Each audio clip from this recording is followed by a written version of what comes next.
As Venom, The Last Dance approaches its release on October 25, it marks the conclusion of Tom Hardy's trilogy centered around the iconic character. Following Eddie Brock's brief appearance in Spider-Man: No Way Home, the upcoming film finds him returning to a home universe under siege by a secret organization, drawn to the presence of the symbiote god, Null. This sets the stage for what could be a final adventure for the beloved antihero. The challenge of the Sony Spider-Man universe. The Venom films are the cornerstone of the Sony Spider-Man universe, SSU, which focuses on villains and supporting characters from the Spider-Man comics, without featuring Spider-Man himself. Since the release of the first Venom film in 2018, the SSU has struggled to find its footing, with subsequent spin-offs like Morbius and Madam Web failing to resonate with audiences. Currently, Venom stands as the only character with any semblance of popularity within this cinematic universe. A mixed legacy. Venom: The Last Dance serves as a narrative endpoint for Eddie Brock, but this conclusion poses a risk for the SSU's future. While it's wise to avoid overextending the franchise with unnecessary sequels, losing its only successful protagonist could leave the universe without a compelling lead.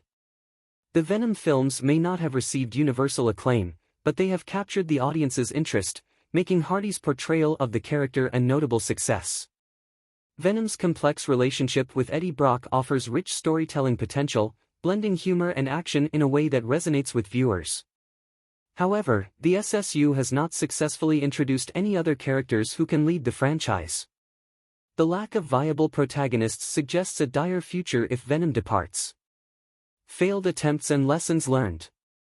Sony's efforts to expand the SSU have largely missed the mark. The disastrous reception of Morbius, which suffered from poor storytelling and bland characters, exemplifies the problems plaguing the franchise. Even Madam Web struggled to connect with audiences, further emphasizing the challenges Sony faces in establishing a cohesive and engaging cinematic universe.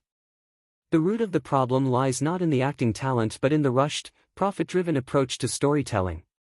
Many of the SSU's recent projects appear to be cash grabs, devoid of genuine passion for the source material.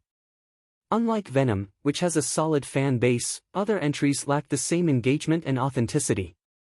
A glimmer of hope with Kraven the Hunter. Looking ahead, the upcoming Kraven the Hunter film presents a crucial opportunity for Sony. As one of the more recognizable characters in the Spider-Man rogues gallery, Kraven could potentially offer a compelling narrative, provided it's executed thoughtfully.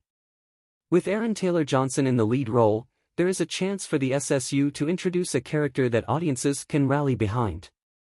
However, the stakes are high. If Kraven the Hunter falls flat, Sony risks alienating the last remnants of its viewer base. The disappointment following Morbius and Madam Web has already strained trust, and audiences are unlikely to give the franchise many more chances. The future of the SSU. The impending loss of Venom could mark a turning point for the SSU, which has only seen 6 films thus far. Without a clear path forward, Sony finds itself at a crossroads, reliant on Kraven the Hunter to reinvigorate its cinematic universe. Yet, given the recent trends in box office performance and audience reception, the future looks uncertain. As the studio navigates these challenges, it must recognize the importance of character development and storytelling integrity to avoid further missteps. Whether Kraven the Hunter can rise to the occasion remains to be seen, but the fate of the Sony Spider-Man universe hangs in the balance.